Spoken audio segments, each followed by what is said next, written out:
Well, guys, after 4 episodes, this show has finally given me what I wanted with its strongest entry yet.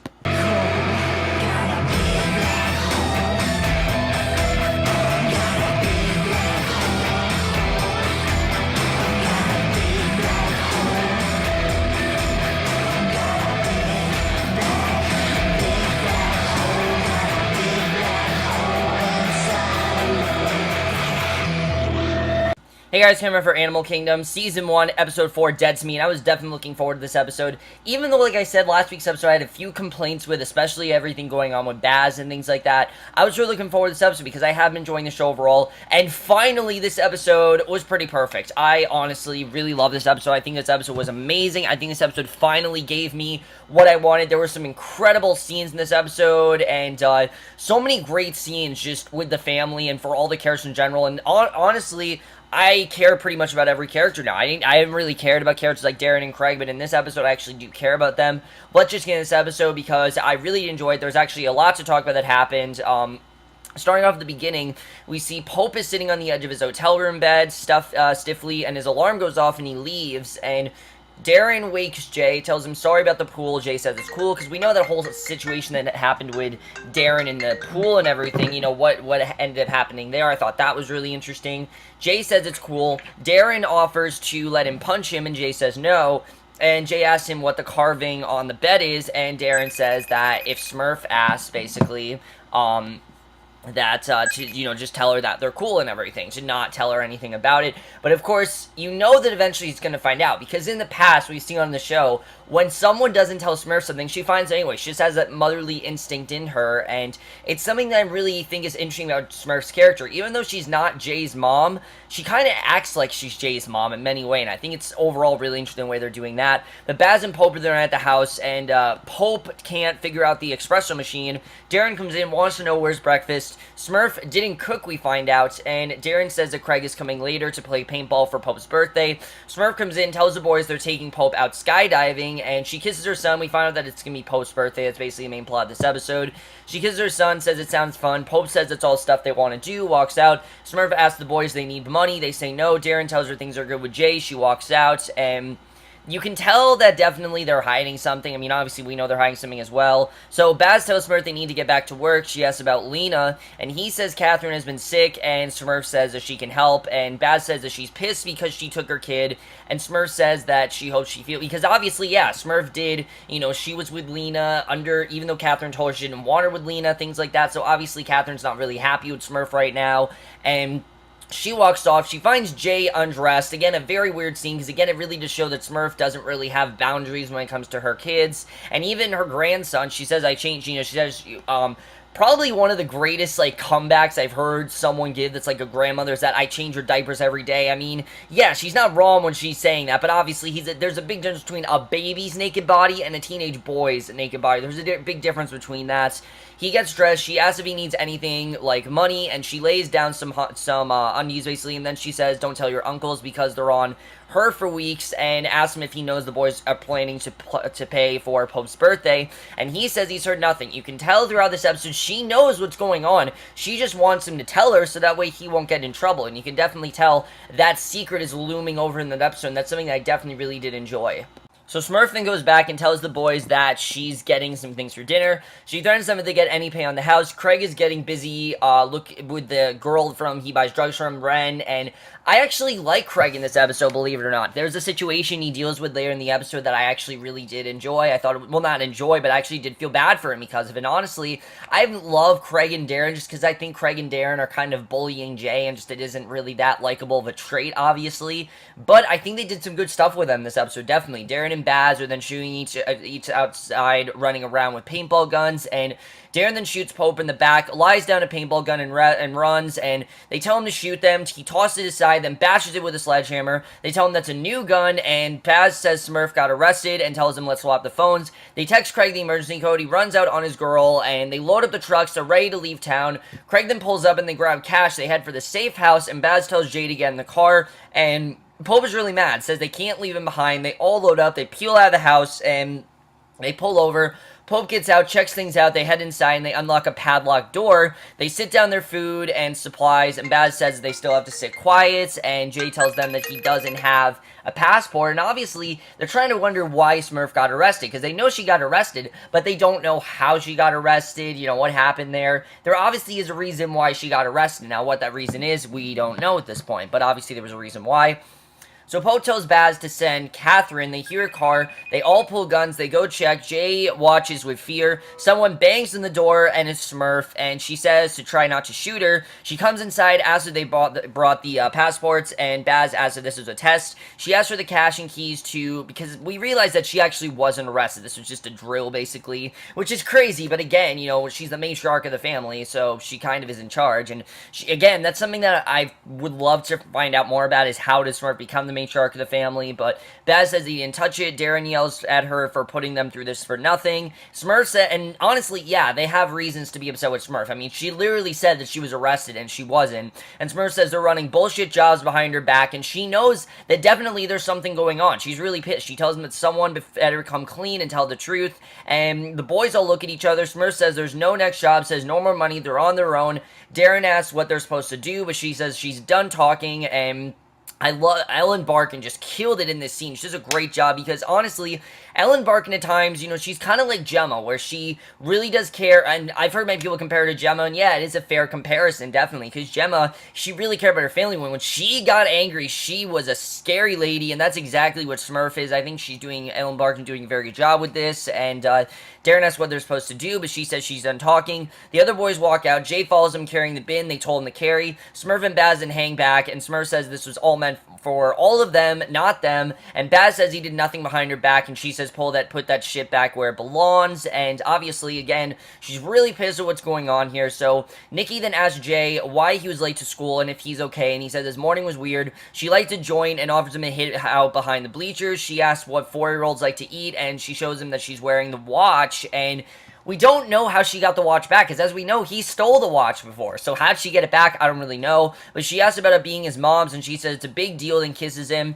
She says she'll never take it off again. Jay says don't wear it at his house, and says the family was arguing over some of his mom's shit. And basically, we find out that it was his mom's birthday, pretty much in the scene. You know that we basically realized it was his mom's birthday. No one seems to care. A teacher then comes over, catches them with the joints, and I really like the way the scene was done. I thought that it was interesting how Nikki got the watch and everything. I don't really know how she got the watch, but obviously, you know, Jay's saying don't watch it because they're going to steal it, so very interesting the way that's going.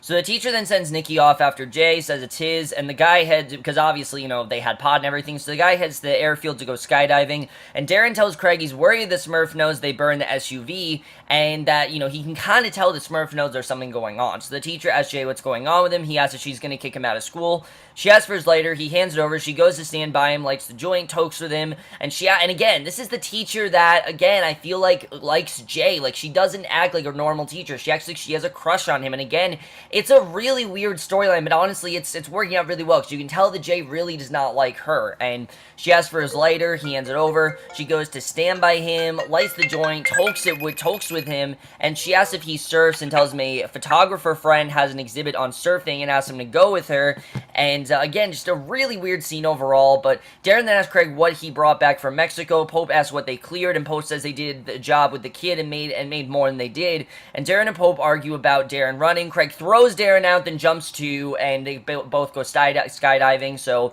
Baz and Pope then bicker. Pope jumps out next, Baz follows, and Smurf finds Nikki waiting at the curb of the house, invites her to wait inside by the pool, and I kind of like the relationship that Smurf and Nikki are having. She kind of treats Nikki like her own daughter, which again is really weird, because Nikki is Jay's girlfriend, but she treats her like a daughter. It's just really interesting. I kind of like their overall relationship. It seems like at this point, Nikki's kind of used to the way the Codys are with everyone. Definitely you see that. So Catherine's at the house when Jay comes by with food for Lena and says he heard Lena was feeling bad, and Catherine asks why he didn't go with the boys today, and he shrugs. He brought mac and cheese, and basically Catherine lets him inside. Obviously, you know, Baz goes to his dad's place. He's not there. He checks the trailer, but the guy is nowhere, and again, we got that kind of twist last week that Baz could be related to, you know, Jay. He could be Jay's brother. And again, We don't know who their father is. Their father's taken off. Jay doesn't know who his father is either, so I feel like that's going to be a big part of this, definitely. And he checks with his cash stash, and, well, he knows who his father is, obviously, but he can't find him right now. And he sees the money is still in the lockbox, and he hides it, then looks around again. Craig then goes back to Renn's place, and she looks dead of an OD in the bathroom with froth in her mouth. And like I said, even though I haven't loved Craig as a character, I genuinely felt bad for him. I mean, this girl clearly OD'd. No one should really have to go through that. You can tell the heartbreak in his face, and the actor really did a great job here. I gotta say, this really was his moment in this scene here. So he loots the place taking drugs, jewelry, and then pulls cash out of a drug money spot, and even in that sense, you can tell that he can't help but steal things, because that's just kind of how their life is, and it's really crazy the way that scene went. I really did actually genuinely feel bad for him. No one should have to go through that, and Jay then cooks macaroni. Catherine realized that it's his mom's birthday too, since she's Pope's twin, and he says no one even mentioned her. He asks if she knew his mom and about her and Baz, and Catherine says that Baz tried to get his mom help. Then she started to take money, and obviously that didn't work, that wasn't good, obviously. So, and I like the way we find out more about his mom in this episode, but basically, now we know that it is his mom's birthday. That's why he's so upset. That's why he didn't go with Pope, and that's why he didn't really celebrate Pope's birthday, because it's his mom's birthday too. Well, at least it would have been. So Jay then says his mom told him that Smurf turned against her, and Lena then runs in, ready to eat macaroni. Jay has to use the bathroom. He's about to pick on the wall of Baz as a kid with his mom, and Smurf then asks Nikki why Nikki wanted to thank Jay, and she says that they got busted for smoking pot at school, and he took the blame. And again, you can tell that that's just something that Jay does. He never takes the blame for other people. He always takes the blame for himself. He always makes it seem like that it was his fault, and Craig then comes in, goes to his room, and it's a very similar situation to what he has been doing for his uncles. The way he's been covering up for them, the way he's been hiding it from Smurf is very similar to what he did with Nikki. And from this scene, I think Smurf, she's doing two things. One, she's getting closer to Nikki, but she's also trying to see where Jay's loyalties really lie, because she can definitely tell that someone is not telling her the truth, and she's kind of trying to figure out who is telling her the truth, and I like the way that she played this scene here. So Craig then comes in, goes to his room, locks the door, puts down the drapes, he flips it in frustration over Renn, dumps out some coke, rolls up a 50 and snorts it, and even though she just did coke, he snorts it anyway. That was kind of strange, but again, I just kind of saw it as like he's addicted and he can't help but do that. So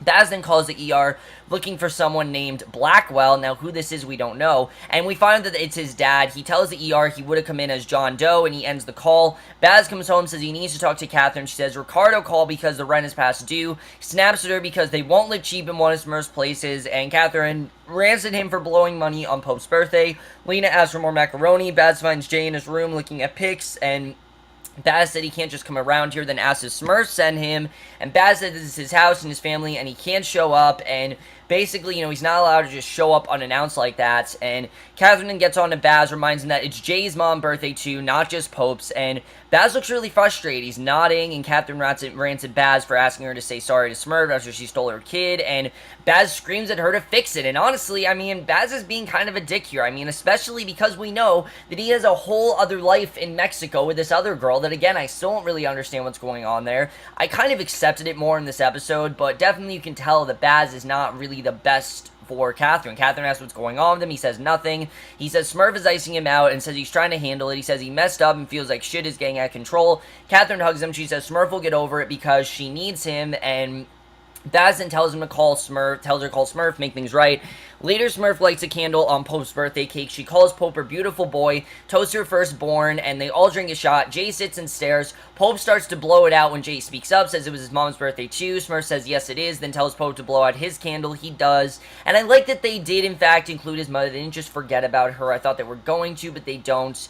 Later, and Smurf then cuts the cake, and then we get what I think is probably the standout scene in this episode, where the guys are all at this strip club, and they took Jay along. Craig then tells him that Smurf knows about the jobs, but Baz says they're gonna stick together and don't say anything, and she won't know shit, and they call girls over, and Pope asks for this girl who gives really good ton, and Pope pays Pepper to give Jay the ride of his life. She takes him to Cash to a private area. The girl comes over to give Pope a real, basically a private dance and everything. We realize that we know that Pope was in jail for 3 years. In that time, he hasn't been able to have sex with a girl. So this is his first time having sex with a girl in 3 years, and honestly, it was really interesting the way this was done, because they go to a dressing room, she kicks out the other dancer and tells Pope he can touch her. He says he had a hard time getting an erection. She says she can fix it, because honestly, he hasn't felt attracted to a girl in a while. Now, we do know that he clearly did like Nikki, but that sword seems to have gone away. I don't really know, but he tells her to stand over there. She does. He has her turn around with her back to him. He tells her to take off her clothes. She does. He looks at her, then says turn around. She does. He comes over.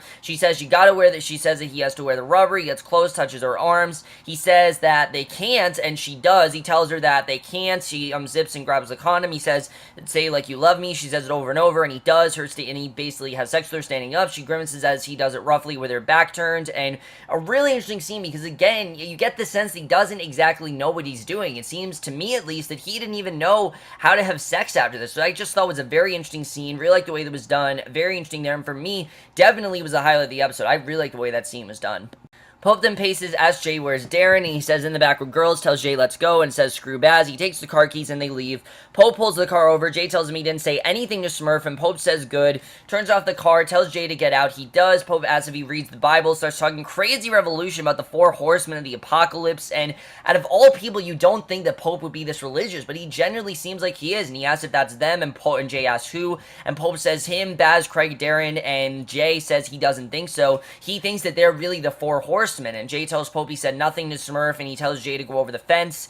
They both climb over a fence, and they're in a cemetery. He asks if he remembers where Julia is, and Pope says he thinks he brought him to the wrong side. And even though we've seen Pope be very disturbing and just really weird all this time, and, very erratic as well, he genuinely seemed like a nice guy here. Like, it genuinely seemed like he was just trying to do a nice thing for Jay, and I kind of like seeing that here, basically. I thought it was actually really well done. So Pope says no one even says her name. Jay says yeah. Pope and Jay then sit down on the ground. Pope asks if his sister ever talked about him, and Jay says sometimes. Pope says when they were kids on their birthday, they would tell each other their candle wishes, and Pope says it felt like a secret between them, just the two of them. Jay asks about Julia and Baz, and Pope asks what he means. Jay asks if they were close too. Pope says that Baz has a way of getting what he wants, and Pope says he didn't know that she would never come back, and Jay tells him it's not his fault. He gets why they thought they had to kick her out. He says it was the drugs, right? And Pope asks who told him that, and he says Catherine, and Pope says it's cold, stands up to leave. He walks off. Jay follows, and Smurf is then rolling up a joint when Baz and Darren come home.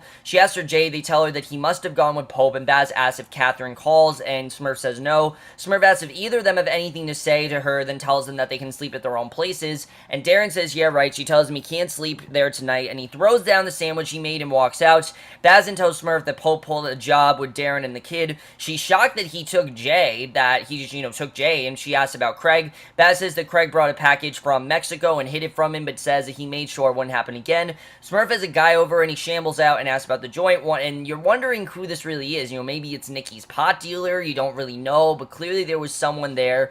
Craig then goes to see Renn at the ER after she called him. He asks what happened, and honestly, again, I felt bad for Craig. You can tell he genuinely seems to care about Renn. Before, it seemed like this was just a girl that was giving him drugs, but it genuinely seemed he does care about her, because he asks what happened, and he says she OD'd. The neighbor found her. She says she got ripped off. Some bastard stole everything, left her there. He asks if she knows who. She shakes her head. She says she's gonna find out who did this to her, and he's gonna hurt him for her, and she'll make it worth his while. Craig is stunned that this actually happened and what's going on, because obviously now he has to find this guy. Who could have done this to her? We don't know, but now Craig's plot has suddenly got a lot more interesting, and I really do like that. So Jay then comes home, finds Nikki passed out in his bed. Smurf asks him to come kiss her goodnight, and this was an incredible scene. I love the way this was done. Ellen Barkin, again, just killed it in this scene. Probably the best ending we've had of Animal Kingdom so far. Not that Animal Kingdom have bad endings, it's just this show hasn't had, like, a amazing ending. This ending was amazing. I love the way this episode ends. He goes to her in the dining room. Smurf says she told Nikki she could sleep over.